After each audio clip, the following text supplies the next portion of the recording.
Good morning बच्चों। आज हम नोटों की सहायता से घटाना सीखेंगे। इसके लिए हम छोटी सी गतिविधि करते हैं। बच्चों, ये एक सवाल है। सुनीता के जन्मदिन पर उसकी माताजी ने उसे 745 रुपये दिए और बाजार से चॉकलेट लाने को कहा।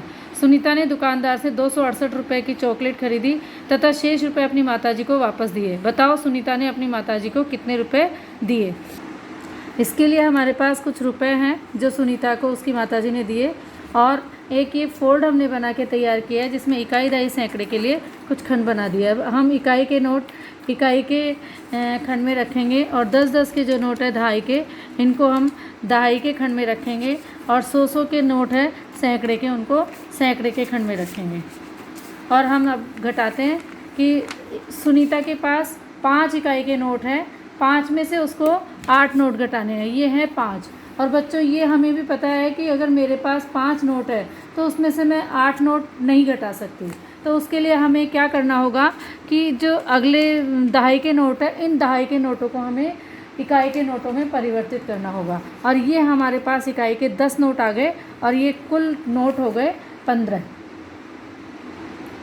और ये नोट 15 हो गए। अब हम 15 नोटों में से 8 नोटों को कम कर सकते हैं। ये हमने 8 नोट कम कर दिए, तो हमारे पास नोट बचे 7। ये 7 नोट हमारे पास बच गए।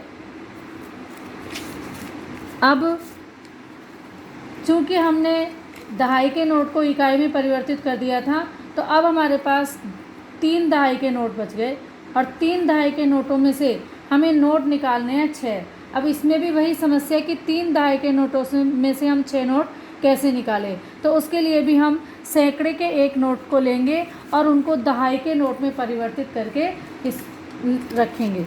तो ये हो गए हमारे पास 10 दहाई के नोट, और 3 पहले से थे 13 दहाई के नोट हो गए, और बच गए सैकड़े के हमारे पास 6 नोट। अब इन 13 दहाई के नोटों में से हमने 3 और ये 3 6 नोट कम कर दिए, तो हमारे पास अब ये नोट बच गए 7।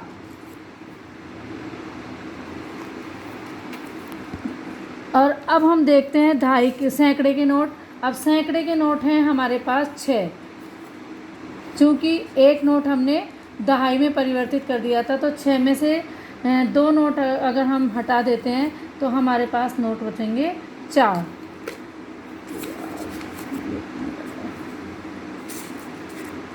तो अब सुनीता के पास जो रुपए बचे हैं वो बचे हैं 477, और ये 477 रुपये लेकर सुनीता ने अपनी माताजी को दिए।